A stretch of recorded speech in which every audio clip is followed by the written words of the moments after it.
Amateur Traveler is in its 20th year now, but can you imagine if I had people on the show who had never been to the destination, but had just read about it or seen a movie about it? That wouldn't make any sense at all, and you wouldn't listen. We all know how important it is to receive advice from people who know a destination to get the most authentic local experience. And a great option for experiencing this is Explore Worldwide and their authentic small group adventures, led by local tour leaders, perfect for solo travelers who want to meet like minded people with a desire for adventure. I'm often an independent traveler, but two of my last three trips were with small group tours because they organize everything and it's a lot easier. If you want to recreate the tour I did to Malta, they have a Malta and Gozo Discovery Tour. I'm intrigued by one of their tours called A Taste of Sicily. The company again is Explore Worldwide, and visit exploreworldwide.com to learn more. And thanks to Explore Worldwide for sponsoring this episode of Amateur Traveler. The nights are long, the days are short, and the weather is chilly to downright cold, depending on where you are. It's a good time to slip into a Quince iconic Mongolian cashmere sweaters, which start at only $50. You can treat yourself to everyday luxury at an affordable price with Quince. If you really want to dive into luxury, you can check out their leather handbags, washable silk shirts, and European linen sheet sets. Whatever you're looking for at Quince, all the prices are 50 to 80% less than similar brands, and they do that by partnering directly with top factories and cutting out the middleman. They only work with factories that use safe, ethical, and responsible manufacturing processes. And of course, they use premium fabrics and finishes for that luxury feel in every piece. But you've already heard me rave about my Quince travel pants. Treat yourself this winter without the luxury price tag. Go to quince.com/traveler for 365-day returns plus free shipping on your order. That's QUINCE.com/traveler to get free shipping and 365-day returns. Quince.com/traveler. And thanks to Quince for sponsoring this episode of Amateur Traveler. Got my bags packed, I'm on a roll. I'm heading out there, and I'm ready to go. Amateur Traveler, episode 133. Today, the Amateur Traveler goes to Croatia. Learn about castles and churches, beaches, and fried cheese today on the Amateur Traveler. Got to see one more cathedral. Got to sit in one more cafe. I know that I should be heading home, but maybe not today. Welcome to the Amateur Traveler. I'm your host, Chris Christensen. I have a couple news stories for you before we get into today's interview. It feels a little bit like all the news I've been sharing recently is about airlines, and all of it is bad news, and I'm afraid there's a little more of that this week. You've probably already caught the two news stories that I have for you. One is that Frontier Airways has declared Chapter 11, which is bankruptcy. And for those of you who are outside the U.S. and not familiar with the distinction, Chapter 11 says that a company needs protection from its creditors but wants to keep going on functioning. So their flights are still running, and they're hoping to be able to reorganize and get some relief from their creditors and then go back into business in a regular way. And then the second news story, discount airline Skybus has ceased operations in the last couple weeks. It's been an awful week for American Airlines and their passengers. They have canceled over 1,000 flights this week because of FAA inspections that were remiss, and over 100,000 passengers have been stranded. The bad news here is that the FAA is going around to a number of airlines because of some irregularities that were discovered recently, and it's expected that this will continue into June. So there is a real chance that if you're taking a vacation here in April, May, or June, that this could affect your travel plans, not just on American, but they will be going to other airlines and doing similar sorts of inspections. There are a number of other news items that are worthy of note, such as the French yacht that was seized by Somali pirates, or the story of how Bellevue Hospital, which is an insane asylum, is being turned potentially into a luxury hotel that I'm not going to get into because of time. This is, I think, going to be a longer episode, but you can check them out at tripinator.com, and the links to the stories I mentioned will be on amateurtraveler.com. I'd like to welcome to the show Amanda Castleman. Amanda is a freelance journalist and a travel writing instructor and has come to talk to us about Croatia. Amanda, welcome to the show. Hey, Chris. How you doing? First things first, Croatia is starting to get to be a popular destination place, but really only in the last few years. What led you to Croatia? I had a rather convoluted personal story that led me to Croatia. First, there certainly was an intrigue with the Balkans as an area that was opening up as the EU expanded. On a personal level, I was dating a man who went off backpacking around the world, and I was due to meet him in Italy, and we were going to travel through the Balkans, which was going to be his first step outside what I called the mayonnaise belt of Australia, New Zealand, Germany, English-speaking, and Germanic countries. So we were going to venture outside the mayonnaise belt and go on this great road trip. And then he ran off with a German backpacker with a diamond in her tooth 2 weeks before I was due to join him. So I called a good friend of mine, the travel writer Edward Redeker Henderson, and he actually flew over from Alaska to help me with this series of journalistic assignments I had throughout the Balkans. And we wound up in Croatia as well as Bosnia and Slovenia. Then we'll jump right into the meat of it. What were the highlights of the trip for you? Some of the highlights were just those incredibly silly, like, mini golf moments.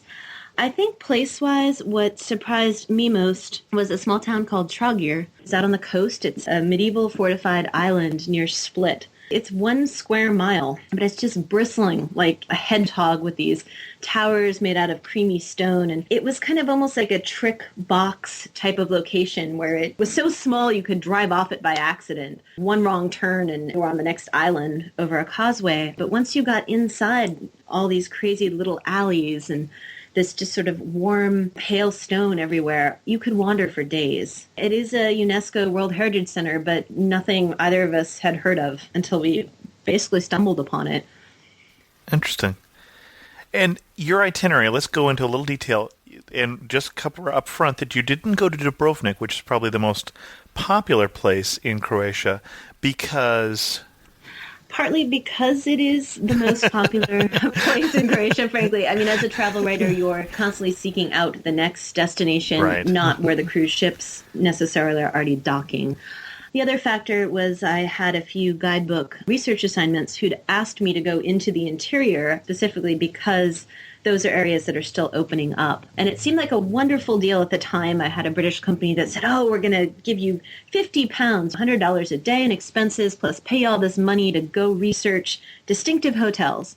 And I thought, okay, great. I can do this other writing on the backside of that. And got over there, and they were supposed to have scouted distinctive hotels, and we were finding like 2 rooms above a gas station. And well, that would be distinctive. Yeah, it had a lot of local color if you were into petrol pumps. And so this gig sort of fell through in the middle of the trip. It was a little heartbreaking in a way because we'd come all this distance and then gone out into the Croatian countryside where like clearly no tourist had ever been except the person who rented the room over the gas station. It put us into some strange territory, but that actually wound up being the strength of the trip. One night we wound up staying in, it was called the Hotel Puntar near Mount Medvednica, which is 20-something kilometers outside of Zagreb, the capital. Mm-hmm. We drove up this mountain in the mist. It was real kind of movie land haunting scene. And there were these sort of strange Croatian foragers kept appearing out of the clouds.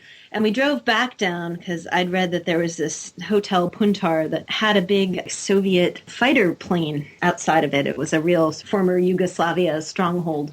Okay. So we drove and drove and drove through this very surreal, almost like a Japanese watercolor landscape. And I had to eat my traditional vegetarian meal in Croatia of fried cheese and French fries, which is almost all I ate for 2 weeks. And then this wedding kicks in, and we're just in the middle of nowhere, outside of the capital. They played the Battle Hymn of the Republic on the accordion until 3 a.m. at this hotel. And it would just be this flurry of accordion notes. Then you'd hear someone shout, "Glory, glory!" And it didn't stop all night. So we wound up having a lot of these strange textual moments. Or we were the only guest in a castle called Dvorak Bizanek. It was in Prigada. I was very excited, my last name being Castleman. I was going to get to stay in a castle and we sort of showed up. It was just kind of a crummy castle. It didn't have any battlements and it didn't really have any turrets. And it had a really angry alpaca that kept spitting at me. And we had nettle soup. And it's a great memory. I mean, we were the only people there running around, and there was all this crazy artwork on the walls. But again, it has this very primitive tourism once you're outside of areas like Dubrovnik or Zagreb. It has that almost kind of raw, very undiscovered feel. And in a lot of these areas, these rural areas, when you get inland, the backpackers aren't even there because the bus and train infrastructure isn't in place. Oh, okay. When you get a car and you start heading inland, and to answer your earlier question about my itinerary, we started in Zagreb and we drove down towards the Plitvica Lakes, which are a series of 16 cascading lakes. They're an incredible kind of peacock turquoise color. And you walk on boardwalks out among these interconnected lakes and waterfalls, and it's a pretty amazing, definitely a world-class destination as far as natural beauty goes. We sort of headed there and then went down the coast towards Trogir and Split. Went out to Hvar, which is supposed to be a gem, and we headed right back for the mainland with the weird llamas and the accordion music, frankly. Supposed to be. It doesn't sound like you found it to be a gem. I think Hvar was tricky for me. I lived in Europe for almost 8 years, a lot of that in Italy. And Hvar, it's on the Adriatic coast and has had a lot of Italian influence. So for me, it felt very familiar, sort of more of the same, but not quite as good, which I'm probably going to get now hate mail from Croatians. It is an amazing city, I think, particularly if you haven't been to the Italian Adriatic. It is a World Heritage Site, but we kept joking it was a World Heritage Identikit. Like, they were just kind of checking things off. All right, do we have a Venetian castle? Check. Do we have atmospheric harbor with boats bobbing at buoys? Check. It may have been because we were there off-season, but for me, it just didn't pull together into a real sense of place. I felt like I was in a heavily touristed destination with some glossy bed and breakfasts. I know they have a thriving lavender trade, but I just couldn't get a real sense of why that was different from other Adriatic destinations. I think it's a beautiful place, but it wasn't what we were looking for in Croatia. We wanted to drive around and go to truck stops where they were roasting sausages on open fires and drink wormwood wine. That, to me, was the adventure there, not staying in a bed and breakfast over a quaint harbor. Okay, so it wasn't that you found it to be an ugly place, but it's a pretty place in a region full of pretty places that didn't stand out as much for you. Yes, and also the character was a lot more Italianate, which I adore, but that's not necessarily why I would go to Croatia. It is interesting that I think both Hvar and Trogir, those are two destinations that are now appearing on US and UK on the travel maps. I wound up writing about Croatia for Frommer's put out a book called Dream Vacations. And we had a big go-around about, well, you got to talk up Hvar. And I said, all right, well, it's only 75 words. I can get 75 words of good out of that. But I think as a travel writer, you just hit some places that don't speak to you, or more importantly in this case, just didn't speak to my expectation of the place. So I would absolutely recommend it for anyone that hasn't experienced that kind of seaside, eat your ice cream, stroll on the promenade, stare up at the ancient fortifications, Adriatic seaside town. It's great for that. Sounds awful, yeah. But it is not the wild and woolly. Okay. No alpacas. No alpacas, exactly. Okay. It all comes down to alpacas in the end. When you talked about meals, you mentioned something about you're a vegetarian, and it sounds like Croatia is not quite yet vegetarian ready.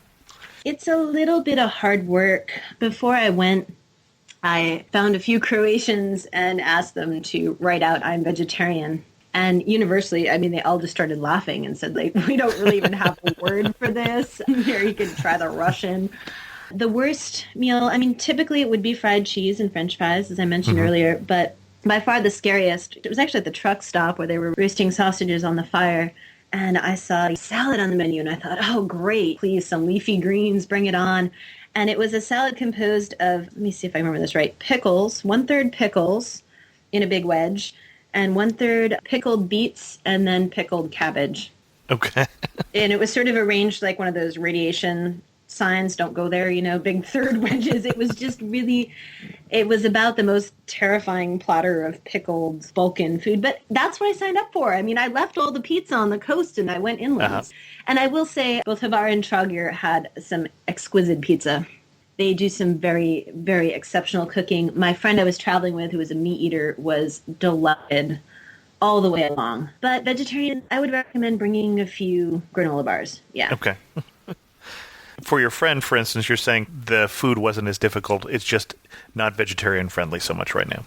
Right. Yeah. Okay. I think it's just not part of their culture. Sure. We did have some good moments, like stopping and buying honey from women selling it along the road. That's a really incredible taste of the landscape. We'd get bread from a local bakery and just dip it in this honey. And I will say in Zagreb, I ate exceptionally well. It's a very cosmopolitan capital. We wound up staying at the Ark Hotel Allegro, which is, I've been marketing it as Croatia's first design hotel, which was pretty fun. And since it was the end of the trip, we treated ourselves to dinner at kind of the Grand Dame Hotel, which is the Regent Esplanade. And that was kind of where all the nobility and war correspondents and everyone stayed over the last 400 years or so. I don't know how old the hotel is offhand. It looks like a castle. It looks like the castle I wanted out in the countryside. We ate one of the more exceptional meals of my travel writing career there, I would say. So there is some amazing food to be had. I think because of my dietary preferences, I missed a little bit of it. That's all. Okay. And then you had also mentioned this being one of the former parts of Yugoslavia, which, of course, was a little bit of an artificial country with all these Balkan countries kind of pasted together after World War I. And I think most people are aware of the trouble that this region has gone through. How much did you still see traces of that in Croatia? Well, at Plitvica Lakes that I mentioned earlier, the chain of 16 lakes, there weren't overt signs, but later I'd read that was one of the more brutal areas of fighting because it's out close by the Bosnian border. That sort of gave me pause, but when we actually drove across the Bosnian border, we crossed at what's known as the Biac corridor, and was one of the, I know, yeah, it's unfortunate. There was a lot of bad jokes. Okay. Especially because what they call a waterfall is a slap, and so that day became the Biac slapped day of waterfalls in Bosnia. Unfortunately, that's just us being childish. So we went across it at Biac, and that was the most war-torn landscape I've encountered anywhere on, for 5 continents. Just bombed in roofs. There was still big, huge craters out in fields, just houses that were nothing but blown apart, terracotta tiles, and maybe one retaining wall left. It was a very frightening landscape. My friend Edward got kind of goofy at the border. We pull up. They've probably seen like 3 American tourists in the last year crossing in the Biac corridors because we're just out in the boonies with this car driving around like travel writer clowns do. They asked what we were going for, and Ed just goes, "Oh, lunch?" And I'm thinking, no, he's got a machine gun. Don't be funny. I mean, it was true, but I'm speaking very slowly, saying, no, we go to see your beautiful country, then we turn around and come home today. And once you were across the border, everything changes. There suddenly are mosques. There were a lot of people carrying livestock and wood and produce on their backs. It wasn't that it was an undeveloped country, but there was suddenly a much more raw edge. You were much more aware that this was a place recovering from fighting. And fairly recently, it still would be reasonable to go around with a horse and a cart because your car got bombed out 10 years ago. That, to me, was one of the more powerful elements. It was one of the first times I've actually been in a landscape that still bore those scars so freshly, and not in any type of national monument, clean, tidy type of way, but in someone blew up grandma's house and we just left it in the field. Also, seeing the tank barricades, I'd not encountered that anywhere else. And those seemed like they went on for miles. We actually have a friend that's a war correspondent who flinched when we told him we went through the Biac corridor, and he was having flashbacks to a much more vivid and intense time. It was a very curious and very sobering, powerful place to wind up. You ventured into Bosnia-Herzegovina, but you didn't see a whole lot of that on this trip? No. It's a place I'd really like to go back to. I think there's a wealth of destinations in the Balkans, like Albania. There are still some security issues in that part of the world. I would read up a lot, and I would definitely read the State Department warnings. Someplace like Albania, frankly, I would love to go. that might be the type of area I would even consider hiring a local driver, interpreter, especially as a woman, for comfort factor. Croatia was great. 2 Yanks driving around in a car, unable to read the signs half the time, although a lot of them do have Roman transliterations. Language brings up a question of, so it is not a Romance language, and so it's a language that most people, when they go there, don't speak. What kind of issues did you run into with language? We did a lot of sign language. Tourist charades? Exactly. A little bit of English along the Adriatic coast, Italian, and inland German, which was a real workout for my high school German, but a lot of the older educated people still spoke German. So that got a bit of a workout for those old skills that hadn't been trotted out since senior year. Did we finish covering your itinerary, or did I just interrupt you in the middle of it? It was fairly patchwork and kind of wandering, because once we got out this prescribed route for the guidebook research, we'd sort of look in the guidebook and think, well, what do we feel like doing today? Well, heck, let's go stay at this castle. So there wasn't any real purposeful movement that I would encourage anyone. Highlights, definitely Zagreb, beautiful city. Trogir out on the coast. You can drive down through the Plitvica Lakes to Trogir. That would be a fantastic week-long itinerary. We read at one point that there's apparently something called the Krapina Man, who is a well-preserved Neanderthal. I believe he's a mummy. Kind of one of those, like, who was the guy they pulled down off the ice? In Switzerland, Yeah, Octir. I can't quite remember what his name was. But I think he was some figure like that. We just drove out to Krapina, and we never even saw Krapina Man, but because we got horribly, horribly lost. And I think we illegally crossed the border like 8 times. It was like an open border between there and Slovenia. And we were so lost every time we'd circle around. We were sort of violating some treaty, I'm sure. That's one of the reasons I have very warm memories of Croatia and the Balkans in general. Is as a travel writer, often you go in with a purpose. For someone like Tim Cahill, he'll often kind of set himself a slightly strange purpose, like, well, I'm going to take a chicken bus out to this country and then see the world free fishing, spear diving competition or whatever. And then that will set him on the path of having these quirky adventures.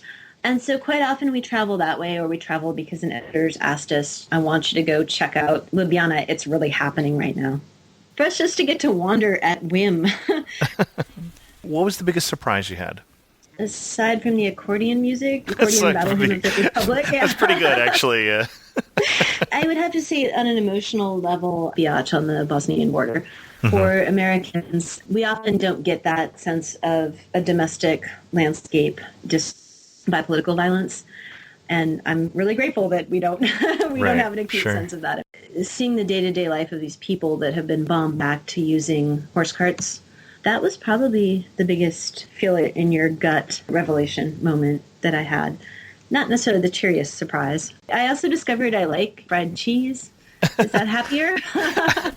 I'm sorry you hadn't discovered that earlier. I happen to also like fried cheese. Most memorable person you met? Oh, wow. Most memorable person. It's funny, I think because of the language barrier, our interactions were so limited because of language barriers. The woman I stopped and bought honey from, a marvelous character, but a 2-minute encounter. I think that was one of the strange things, is because the tourism infrastructure was so limited, we would arrive in a small place and we would typically rent a room. I'd usually go for the grandmas. I would negotiate a room in German, and then we would be taken into someone's house and given like 2 moldy blankets for $25 a night for 2 people. It's kind of hard to argue, but it didn't really allow for a lot of interpersonal connection. And would you just drive around and see someone would be advertising Zimmerfrei or something? Yeah. The Zimmer camera, they'd have it out there in a couple languages. Suddenly you'd just be staying in someone's home and kind of sitting there with your bread and your honey. I mean, it was a very isolating way to travel in some respects, because there weren't a lot of people you could fluidly communicate with in a way that you would bond and really share emotion. I have to say, people were delighted that we were there. Universally, it didn't feel any friction whatsoever as Americans. Typically, we were just a curiosity. Once you get that far in Croatia, it just becomes a matter of like, what are you doing here and why? I mean, you're a source of wonder. Imagine in small town America if someone from Georgia, former Soviet Union, showed up. Just be thinking, well, how did you wind up in Burlington, Washington? Right, We were sure. a curiosity, and not in a bad way. I will say the most poignant interpersonal moment that we did manage across a rather extreme language barrier. This was in Slovenia, if you'll just let me slip over the border briefly. And we'd gone to a very small town where we'd read there was a honey museum. And my friend used to be a beekeeper. And so we traveled out there on sort of a milk delivery train type of situation and wound up in this small town where it was beautifully sunny and spring. And we stumbled into the middle of a traditional wedding that was going on. And we didn't quite crash it, but we sat in a cafe and watched the bride, who is one of the most stunningly beautiful women either of us had ever seen. And she was all in the traditional garb. And her groom was just beaming, like, I can't believe I'm this lucky. And we sort of just sat and watched them. There was a little bit of traditional dancing and lots of cheering and toasting.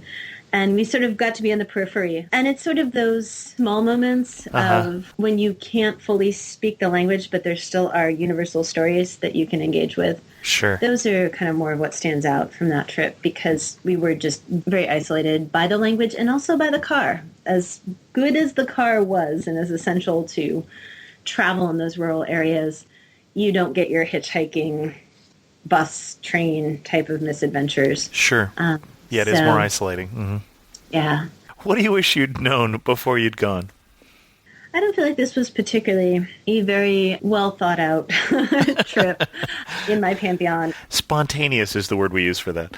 Yeah, no, it was kind of a goober driving around, not speaking the language type of crashing in random houses, hoping you wake up alive type of trip. And the blankets really were moldy and nasty a lot of times. They were kind of musty, yeah. I'm not really sure it would have changed much, to be honest. There were certainly places, particularly islands, out on the coast, one of which I think is supposed to be the Jason and the Argonaut Island. Oh, okay. If I'm remembering correctly, that's the one called Crick, which is Krk, which we just didn't have time to get out there, even with, I believe we were on the ground like 10, 12 days. I would have liked to have spent a little more time hiking around the lakes and boating a little bit. We did do about a 6-mile hike and then took a boat down through the lake system. But I was not prepared for the extreme natural beauty and ruggedness of those areas. And if I went back, I think I would try and explore that a little more intensively to kind of actually get out and interact with that landscape. I'm sure the language problems would be just as bad if you go to inland Croatia now, 2 years later after my trip. I would be very surprised if anything changed substantially there. But you don't need to speak the language real well to hike or bike or go taste honey from the lady on the side of the road. So I think as sort of an interim, before things get slick and polished and they have design hotels out by the Plitvica Jezera lakes, there is a real opportunity for independent adventure travelers to explore that inland area. There's also quite a tradition of religious pilgrimage there. Because of my friend's interest in that, we wound up going to a series of small churches, which I found really fascinating. A lot of them had sort of naive art frescoes, and one of them was quite a large religious center. And these would be altarpieces? The one that he was so keen on that we detoured quite a large way was Maria Bistrica. Again, I'm not pronouncing things wonderfully, but it's in the area outside Zagreb called Zagorje. Zagorje, and I don't know if I'm pronouncing that right. Okay. But we actually backtracked all the way up into this area again because we'd heard there was a big pilgrimage church with a Black Madonna. And that's quite an unusual thing. So again, we went on sort of one of these harem scarum. We're driving 3 days so we can buy our friend Patty a rosary from the Black Madonna church. Those often are some of the best memories because they will bring you into that weird place with the communist era fighter jet and the accordions and fried cheese. It's sort of what leads you into the unexpected adventure. Do you have one moment, maybe that you haven't mentioned so far, that is a quintessential Croatia moment for you? For me, it was the church in Trogir. The church there is in the process of being restored, but it was a horrible, stormy, rainy day. And I, of course, had this joke with my friend Edward the whole time. I think I'd mentioned earlier that I'd had a bit of a breakup, and my buddy, kind of my pseudo sibling, had bailed me out I needed a driver because I had all these assignments and didn't want to be running around the Balkans on my own. I kind of lured him across by saying, oh, there's going to be all these beautiful women in the Balkans, like supermodels. Come on, dude. And we got there, and it was torrential rain all over Eastern Europe. I mean, like the Danube flooded while we were there. It was an utter mess. And by the time we hit Trogir, he was like fairly annoyed with me, just like, come on, you promised me all these topless women on the beach, and all I'm looking at are postcards. And I was kind of holding in reserve that at this church, it had the most famous naked statue of Eve. It was sort of the first naked statue of Eve, for I don't know how large a region. I want to say 13th century sculpture. So I was sort of stringing along going, oh, well, there'll be great topless women in Trogir. Not telling him it was his carving on the church. And of course we got there, and I'm ready for my big ha-ha joke moment, and it's all scaffolded up. You couldn't even see her. But we went to the church anyway, and one of the side chapels was being restored and had been cleaned back to white marble, but the rest of it just had this smoky darkness. I think I mentioned earlier, the stone there is very creamy. It's almost like the color of brie. It's very warm. But inside this church, it had been stained dark by years of candles. It had this very heavy, oppressive, this is a land that has seen woes type of feeling. It was one of the weightiest churches I've ever been in. And we went over and lit huge, and they were actually beeswax, big, fat candles. I mean, they were just, I'm Italian-American and coming from having lived in Italy. A lot of times you get the churches that have the electric light switches. Put your 25 centesimi in. You flip it. I know it's better for the artwork in the church, but doesn't carry so much of the emotional weight. I was suddenly in this dark, smoke-stained church in the drooling rain on this coast that has seen so many invasions and even in our lifetime has seen warfare. It was a very heavy moment, a very sobering one, but probably when I felt most connected to here's what these people have experienced.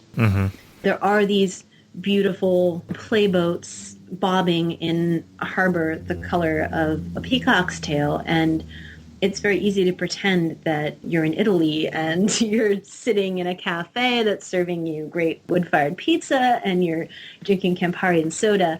You feel like you could be down the Amalfi Coast or something. But that was kind of what brought it all back home to me, that this is an area that has seen a lot of suffering and has survived it with really an amazing grace.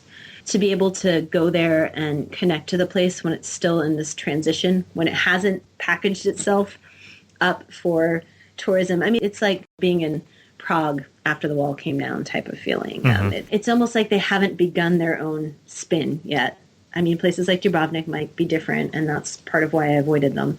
You can still walk and experience both those elements of the shiny, happy beaches, which I'm told have topless women most of the time, but just not that April. But for me, what was really amazing was that they hadn't begun constructing their own story out of it yet.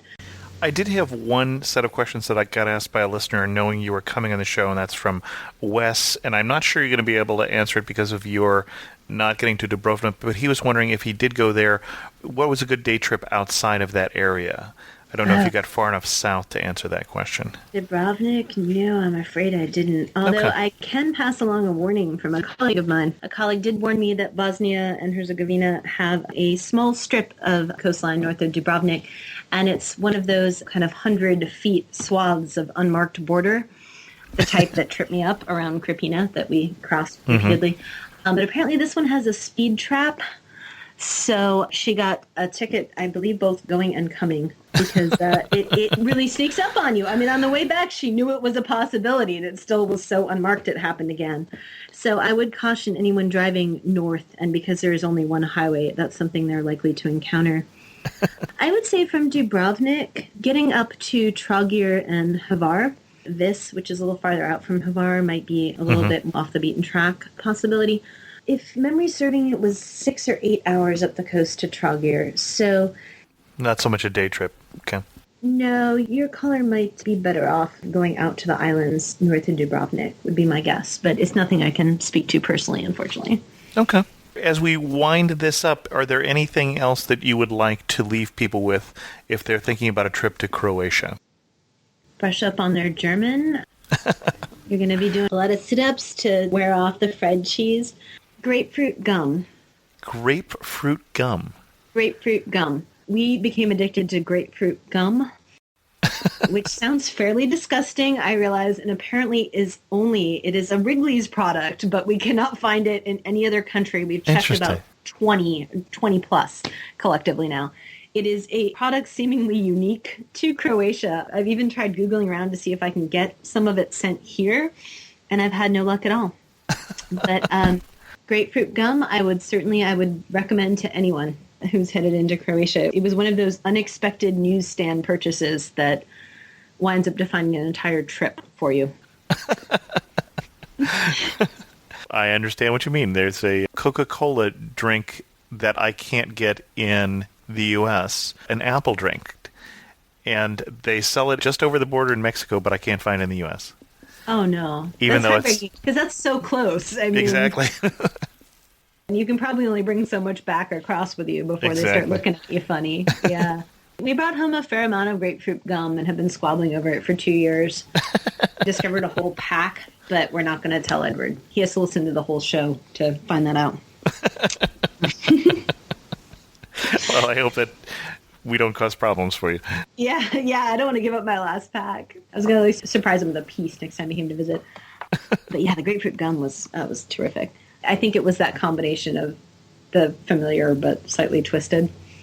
I guess I would just encourage people. I understand Dubrovnik is a very amazing Pearl of the Adriatic type of place, but I think if they want to engage a little bit more with the color and character, to get into that story before it's processed tourism, to maybe head inland. Zagreb is a great starting point. It is an amazing place to arrive by train if you're somewhere else in Europe. Very user-friendly on that front.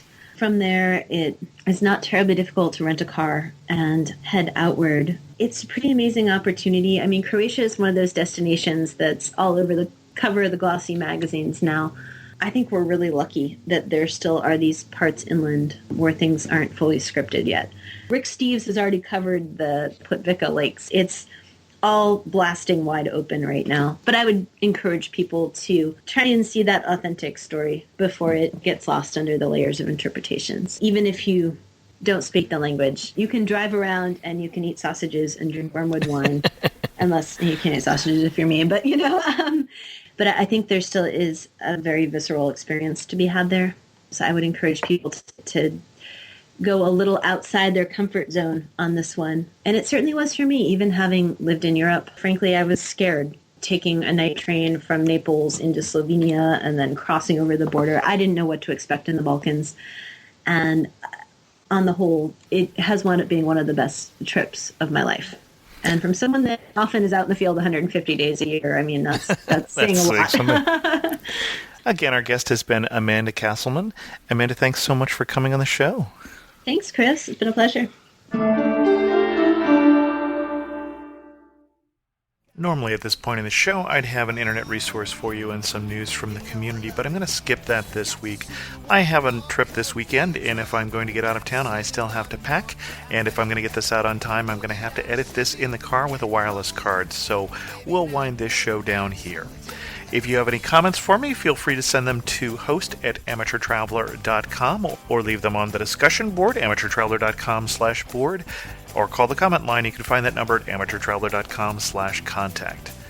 As always, thanks so much for listening. I